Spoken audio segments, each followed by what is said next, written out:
The constant hum of cooling fans filled the small control room as James stared at his computer screen. The Australian outback stretched endlessly outside the radio telescope facility's windows, red dust coating everything in sight. He had been working the night shift for 3 years now, and nothing exciting ever happened. But tonight was different. At first, he thought his equipment was malfunctioning. The signal pattern didn't match anything in their database. It wasn't a pulsar, wasn't a quasar, and definitely wasn't random space noise. The pattern repeated every 108 seconds with perfect precision. James took off his glasses and wiped them clean with his shirt. His hands were shaking slightly as he put them back on. He had dreamed of this moment since he was a kid reading science fiction books under his blanket with a flashlight. This could be it, humanity's first contact. He picked up his phone and called Mary, the facility director. It rang 5 times before she answered with a sleepy voice. "Do you know what time it is, James? You need to see this," he said, trying to keep his voice steady. "I've got something big." 20 minutes later, Mary stood behind him, her coffee cup forgotten in her hand as they watched the signal's pattern repeat again on the screen. "Have you checked for equipment malfunction?" "Yes." "Satellite interference?" "Yes." "Aircraft?" "Yes." "I've run every standard check we have," James said. "This is coming from the asteroid belt between Mars and Jupiter." Mary put her coffee down and leaned closer to the screen. "Send the data to NASA and ESA. I'll call Canberra. Don't tell anyone else yet." The next 12 hours passed in a blur. More scientists arrived at the facility, and James's small control room became crowded with experts from various fields. They'd brought in better computers and more sophisticated analysis tools. The signal was analyzed, dissected, and studied from every possible angle. By sunset the next day, they had their first breakthrough. Dr. Tom White, a code expert from NASA who had flown in on an emergency flight, discovered that the signal contained more than just a simple pattern.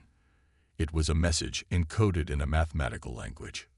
"Look here," Tom pointed at his laptop screen. "The first part is coordinates, precise locations in our solar system. The second part is more complex, but it's definitely a warning. It keeps repeating something about the swarm." James felt a chill run down his spine, despite the room's warmth. The way Tom said "the swarm" made it sound ominous, like a threat from humanity's worst nightmares. More experts arrived over the next few days. The facility's small parking lot filled with official vehicles, and temporary buildings sprouted up like mushrooms around the main structure. The usually quiet facility buzzed with activity 24 hours a day. A week after James first detected the signal, they finally had a complete translation. The message was a distress call from an escape pod trapped in the asteroid belt. Its occupant had fled from something called the swarm, a threat that had apparently destroyed their civilization. James sat in on the first international video conference about the signal. Representatives from major space agencies around the world debated what to do. The Chinese wanted to send an unmanned probe. The Russians argued for a military response. The Europeans suggested waiting and gathering more data. "The pod's life support systems are failing," James spoke up during the meeting, surprising himself with his boldness. "According to the data we've decoded, they have less than 3 months of air left. We can't wait." The debate raged on. The asteroid belt was dangerous enough without adding a potential alien threat to the mix. No one had ever attempted a rescue mission at that distance. The closest humans had come to the asteroid belt were automated probes and telescopes. But as they decoded more of the message, a strange pattern emerged. The pod's occupant specifically mentioned human technology level as being ideal for a rescue attempt. More advanced races would be detected by the swarm, while less advanced ones couldn't reach the pod at all. "It's like Goldilocks and the Three Bears," James explained to a reporter who had somehow gotten his phone number. "Our technology is just right. We're advanced enough to reach them, but not so advanced that we'd attract attention from whatever's hunting them." The story leaked to the media despite their best efforts to keep it quiet. Within days, #AsteroidAlien was trending worldwide.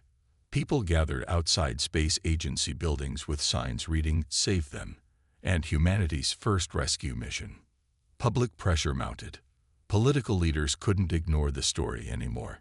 2 weeks after James first detected the signal, an emergency United Nations session was called to discuss the rescue mission. James watched the UN broadcast from his control room, still maintaining contact with the pod. They had managed to establish a crude two-way communication system, though the responses were limited by the pod's damaged systems.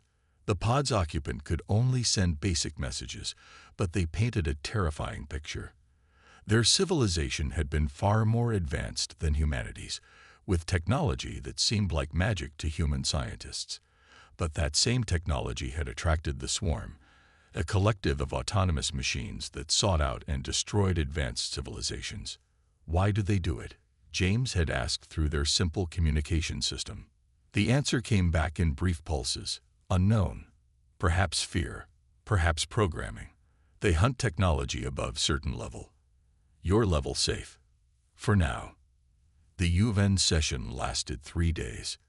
In the end, they reached a decision. Humanity would attempt its first deep space rescue mission.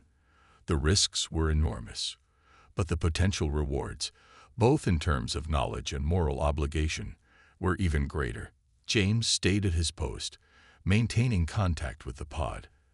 As the world's space agencies scrambled to prepare for the mission, they had less than 2 months to plan, build, and launch a rescue ship that could reach the asteroid belt. The pod's occupant sent another message. Hurry. Air low. Trust humans. Only humans can help. James looked out at the red Australian desert, thinking about how this empty landscape had been the first to hear humanity's call to action. Soon, people would attempt something never done before in human history. A deep space rescue mission to save the last survivor of an alien civilization. He turned back to his computer and sent a simple reply. We're coming. Hold on. The message took several minutes to reach the pod. The response came back in a single pulse that their computers translated into one word. Hope. Captain Anna Reed stood in front of the experimental ship Horizon and tried to push down her doubts. The spacecraft looked nothing like the sleek vessels from science fiction movies. Instead, it was bulky and practical, built for survival rather than style. 3 weeks of rushed construction had turned the prototype into humanity's best hope for a successful rescue mission. She's not pretty, Mike Thompson said, walking up beside her. The engineer had spent the last 15 days working on the ship's systems. His hands were covered in calluses and small burns from endless hours of welding and repairs. But she'll get us there. Anna nodded. As a veteran deep space pilot, she knew better than anyone that looks meant nothing in space. What mattered was reliability. The Horizon had been designed with one goal: to reach the asteroid belt and return safely with the alien survivor. Did you finish the manual backup systems? She asked, watching as ground crew members rushed around the ship with last-minute checks. Mike patted the ship's hull. Everything important has a mechanical backup. If the computers fail, we can still fly her the old-fashioned way, like you asked. This had been Anna's main condition when she volunteered for the mission. After reading the aliens' warnings about the swarm targeting advanced technology, she insisted on having mechanical backups for every critical system. Some people called her paranoid, but she preferred to call it prepared. Dr. Lisa Martinez joined them, carrying her tablet. The xenobiologist had been studying the aliens' messages nonstop, trying to prepare for every possible medical scenario. The pod's latest transmission shows dropping oxygen levels, she said. We need to launch within 48 hours if we want to reach them in time. The fourth member of their crew, Robert Anderson, who everyone called Bob, walked up with their flight suits. The navigation specialist had spent years studying asteroid patterns. If anyone could get them safely through the belt, it was him. Mission Control wants us suited up for the final checks, Bob said, handing out the suits. They're broadcasting the launch worldwide. No pressure, Right. Anna took her suit and looked at her crew. They were an unusual group, not the youngest or the most decorated, but each chosen for their specific skills and experience. More importantly, they all understood the mission's unique requirements. The next day passed in a blur of preparations and briefings. The world's media crowded around the launch facility, all hoping to catch a glimpse of the crew who would attempt humanity's first deep space rescue. Anna gave short answers in the required press conference, keeping her focus on the mission ahead. James Wilson, the radio astronomer who had first detected the signal, visited them in the crew quarters that evening. The alien sent a new message, he said, showing them his tablet. They say the swarm has patrol ships in the outer solar system, but they mostly ignore anything that doesn't show signs of advanced technology. That's why we're going in dark, Anna replied. Minimal electronic emissions, basic radar only when necessary, and mechanical backups for everything. We'll look like space junk to their sensors. Launch day arrived with a red sunrise. The crew went through their final checks in silence, each lost in their own thoughts. Anna watched as her team suited up, noting their focused expressions. They all knew the risks, the longest rescue mission in human history, the dangerous asteroid belt, and the mysterious threat of the swarm. Remember, she said as they walked toward the ship, we do this by the book. No heroics, no unnecessary risks. We get in, find the pod, get out. Simple as that. Mike laughed. Simple. Right. We're just flying to the asteroid belt in a rushed prototype to save an alien while hiding from killer robots. What could go wrong? Everything, Bob answered with a grin. Everything could go wrong. That's why we have backup plans for our backup plans. Lisa adjusted her helmet. And backup plans are what make us different from the advanced civilizations. Sometimes simpler is better. The launch countdown started as they strapped into their seats. Anna went through the pre-flight checklist one final time, her hands moving automatically across the controls. The ship hummed around them, its systems coming to life. Horizon, this is mission control. You are go for launch in T-minus 60 seconds. Anna looked at her crew. Last chance to back out. And missed the chance to make history. Bob said, not a chance. The alien's counting on us, Lisa added quietly. Mike just gave a thumbs up from his engineering station. The countdown reached 0. The engines roared to life, pushing them back into their seats as the horizon lifted off. Anna felt the familiar pressure of acceleration as they climbed through the atmosphere, heading for the stars. Earth shrank behind them as they established their initial orbit. Everything looked different from up here, more fragile, more precious. They had 45 days to reach the pod, and every minute counted. Horizon, you are cleared for lunar gravity assist, Mission Control announced. Good luck, and Godspeed. Anna engaged the main engines. The moon grew larger in their forward viewport as they approached for the gravity assist maneuver that would fling them toward the asteroid belt. As they swung around the moon, she thought about the alien waiting in their damaged pod, hoping humans would prove different from other species. Main engine burn complete, Mike reported. We're on course for the asteroid belt. All systems normal, Bob added. First navigational checkpoint in 6 hours. Lisa monitored her instruments. No unusual readings. We're as ready as we'll ever be. Anna watched the Earth and Moon shrink behind them as they headed into deep space. There would be no turning back now. Whatever waited for them in the asteroid belt. Damaged pod, ancient alien, or deadly swarm. They would face it together.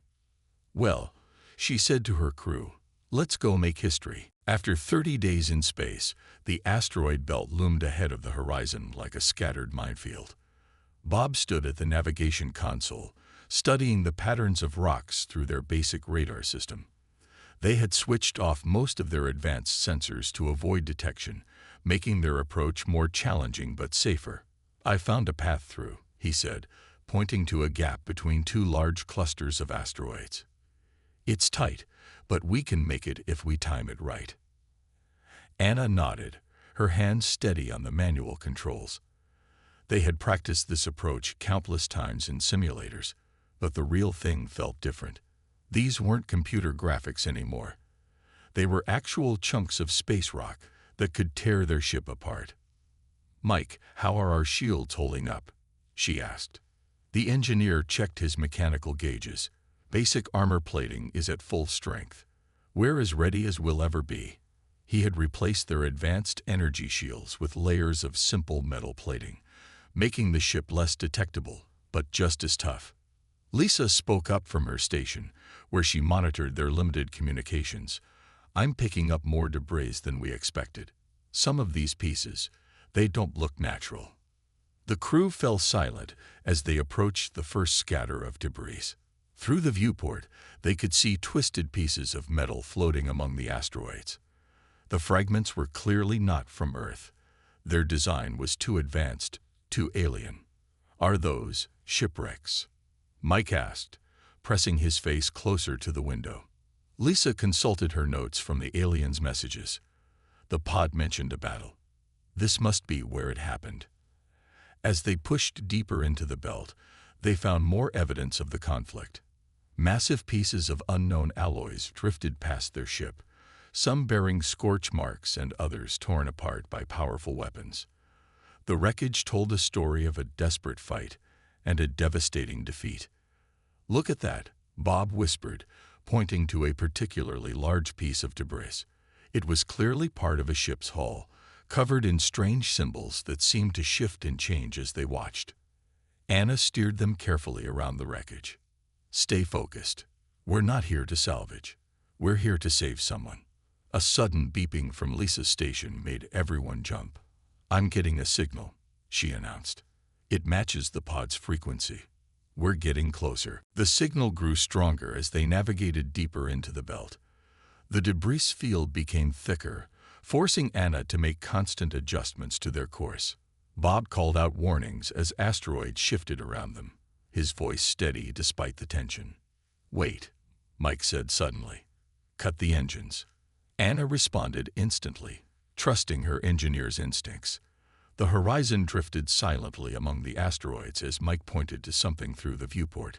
At first, it looked like another piece of debris, but then they all saw it, a smooth metallic shape moving with purpose through the wreckage.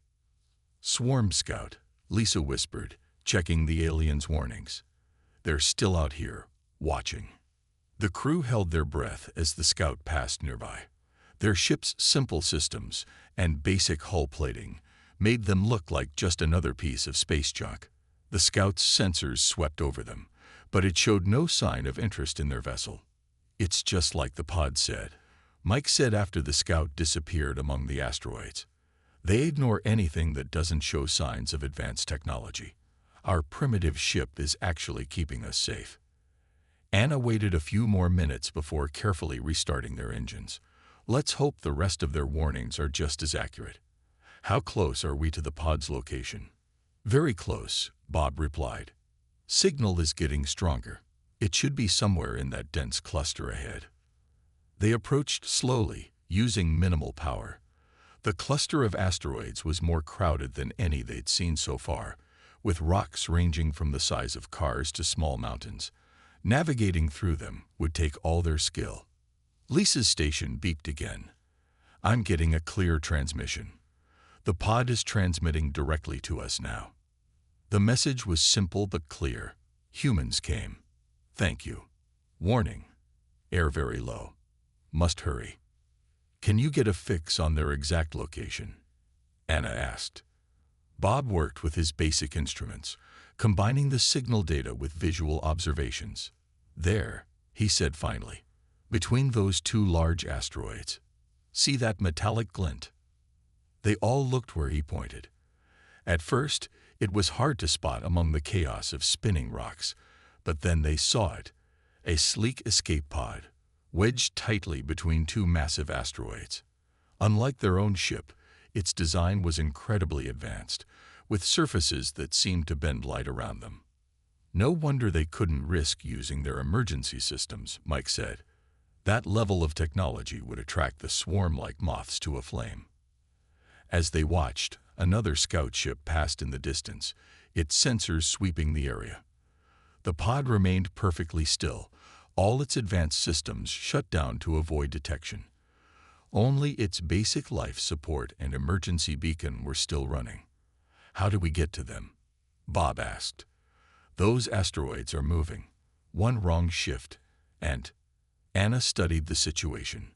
The pod was trapped in a dangerous position, with the two asteroids threatening to crush it at any moment.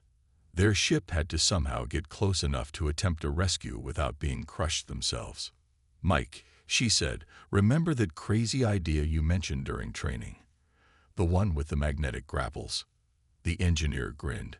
"The one everyone said was too risky." "Yeah, I remember.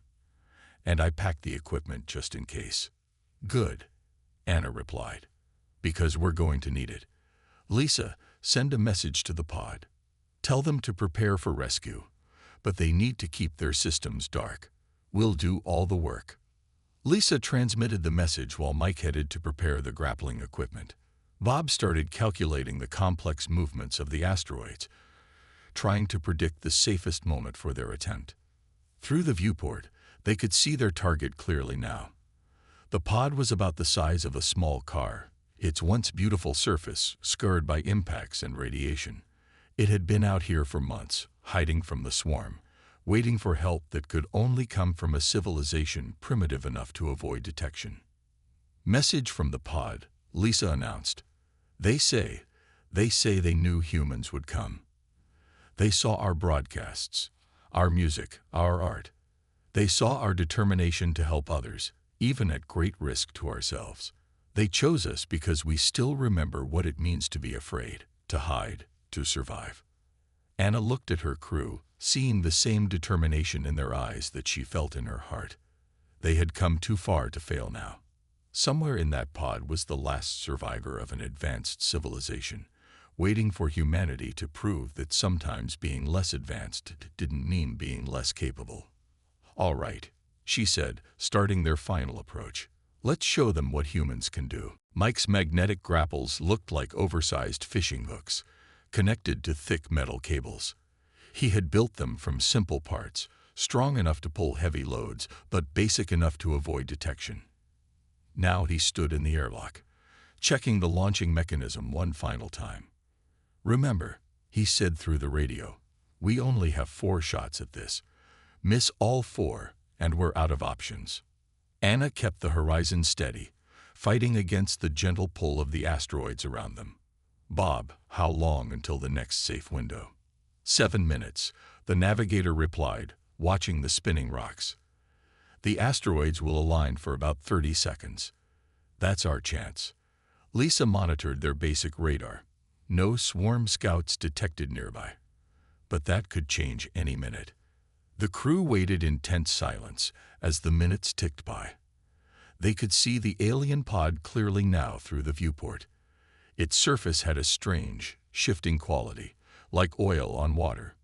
Even powered down, its technology was far beyond anything humans had created. "Window opening in 30 seconds, Bob announced. 25, 20. Anna positioned the ship carefully, using only maneuvering thrusters. Any major engine burn might attract unwanted attention. 15 seconds. 10, 5. "Launching first grapple," Mike called out. The magnetic hook shot out from the airlock, trailing its cable behind it. It moved slowly by space standards, but that was the point. Speed meant energy, and energy could be detected. The hook drifted toward the pod, guided only by Mike's careful aim and simple physics. It missed by less than a meter. "Reeling in," Mike said, his voice tight. Second attempt in 30 seconds. They watched the cable retract, bringing the hook back to the ship. The asteroids continued their slow dance around the pod, giving them limited windows for each attempt. The second shot went wide, caught in an unexpected eddy of gravitational forces between the rocks. The third came closer, but still missed the pod's smooth surface. "Last shot," Mike warned. "After this, we're out of options." Anna studied the situation. The pod was trapped between the asteroids like a coin in a crack. Each attempt to reach it had taught them something about the local gravitational fields. She made a small adjustment to their position, trusting her instincts. Now, she said. The final grapple launched. Everyone held their breath as it sailed through space. This time, it struck the pod's hull with a soft clang that they felt through their ship's frame. The magnetic head activated, securing their connection. Got it, Mike shouted. Connection is solid. But their celebration was cut short by Lisa's warning. Swarm scout incoming. 60 seconds until it reaches scanning range. Mike, start pulling them in, Anna ordered. Bob, plot us an escape route. Lisa, tell them to brace for extraction. The cable began to retract, slowly pulling the pod free from its rocky prison. Small pieces of debris scattered around it as it moved for the first time in months. The process was agonizingly slow, but they didn't dare use more power. 40 seconds until scout contact, Lisa reported. The pod was halfway to them now, but the cable's slow retraction speed felt like torture. They could see the swarm scout approaching in the distance, its metallic surface gleaming with an unnatural light. 30 seconds. The pod cleared the first asteroid, small scratches appearing on its beautiful surface. Mike controlled the cable tension carefully, trying to prevent any sudden movements that might draw attention. 20 seconds. Almost there, Mike said through gritted teeth. Just a little more. The pod was nearly at their airlock now. The scout ship grew larger in their view, its sensors surely about to detect them. 10 seconds. Pod is secure, Mike announced. Airlock sealed. Get us out of here, Anna. Bob called out, feeding her the escape route coordinates. Anna fired their maneuvering thrusters, keeping their energy signature as low as possible. They drifted behind a large asteroid just as the scout entered scanning range. Through their sensors, they watched it pause, as if confused by the movement it had almost detected. For 3 long minutes, no one spoke. The scout circled the area where the pod had been trapped, its advanced sensors searching for something it knew it had seen. Finally, it moved away, returning to its endless patrol. We did it, Lisa whispered, breaking the silence. We actually did it. Not yet, Anna replied. Mike, how long until we can open the inner airlock? Pressurization complete in 2 minutes, he answered. But we should wait for. A soft chime interrupted him. Lisa's console displayed a message from inside the airlock. The alien was communicating with them. They say they're ready, Lisa translated. They'd want to meet their rescuers. The inner airlock door opened with a gentle hiss. The crew gathered around, not sure what to expect. After all their preparation, after all their careful planning, this was the moment they'd been working toward. A tall figure stepped through the doorway. Its body seemed to shift and flow like liquid mercury, but it moved with obvious weakness. The alien's form settled into a roughly humanoid shape, though its surface continued to ripple with subtle patterns. Thank you, it said in perfect English, its voice coming from somewhere within its fluid body. I am called Navigator. I was one of many. Now I am the last. Lisa stepped forward, medical scanner in hand. You're very weak. The pod's life support was almost gone. Yes, Navigator agreed. Another day, perhaps 2, and you would have been too late. But you came, just as we hoped humans would. You took quite a risk, Anna said, betting everything on humanity being willing and able to help. Navigator's surface rippled with what might have been amusement, not a risk. We watched your broadcasts, your stories, your dreams. Among all the species we found, only humans had the perfect combination we needed. Technology advanced enough to reach us, but simple enough to evade the swarm. And more importantly, the will to help strangers, even at great risk to yourselves. Mike gestured at the pod visible through the airlock window. Your technology is amazing. I've never seen anything like it. And that is why my civilization fell, Navigator said sadly. We became too advanced, too dependent on our achievements. We forgot how to hide, how to be quiet. The swarm found us. And now, its form rippled with what seemed like grief. But you survived, Bob pointed out. You're here. Yes, Navigator agreed. And I carry with me the seeds of my civilization's rebirth. But first, we must return to Earth. The swarm will notice the pod's absence soon. We must be far from here when they do.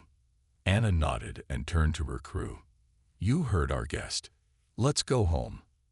As they prepared for their return journey, Navigator watched them work with their simple tools and basic systems. The alien's surface patterns shifted in what might have been wonder.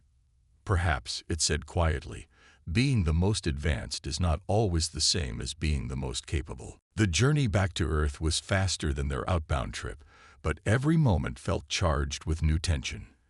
Navigator spent hours talking with the crew, sharing knowledge while carefully avoiding any information that might push human technology too far too fast. The alien understood better than anyone the dangers of rapid advancement. Your people must develop at your own pace, Navigator explained one day, its Mercury-like form reflecting the stars through the viewport. The swarm is patient. They will notice Earth eventually, but you have time if you stay on your current path. Lisa took notes during these conversations, though Navigator asked her to keep certain details private. What happens when they do notice us? She asked. By then, you will be ready, Navigator replied. My people grew too quickly, reached too far.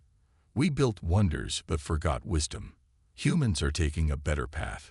Slow, steady, balanced. Mike worked on storing the alien pods safely in their cargo hold, using basic tools and mechanical locks instead of advanced security systems. I still don't understand how you hid it from the swarm for so long, he said. By making it appear dead, Navigator explained, flowing closer to watch him work. Like you hide your ship by making it appear simple. Sometimes the best defense is to seem harmless. The crew had grown used to Navigator's fluid movements and shifting form, though the alien still fascinated them. It could reshape itself at will, though it usually maintained a roughly humanoid shape to make the crew more comfortable. Anna kept their return path as irregular as possible, never traveling in a straight line for too long. The swarm will figure out you're gone eventually, she said during a quiet moment on the bridge. Won't they come looking? They will search the asteroid field first, Navigator assured her. By the time they think to look further, we will be gone. They do not expect such a rescue. They do not understand species helping each other without gain. Bob monitored their basic radar constantly, watching for any sign of pursuit. 10 days into their return journey, he spotted something that made his heart stop. Multiple contacts. He called out, coming up fast from behind us. The crew rushed to their stations as Navigator flowed to the viewport. Through the reinforced glass, they could see several metallic shapes approaching rapidly. They were clearly not human ships, their designs too angular and perfect.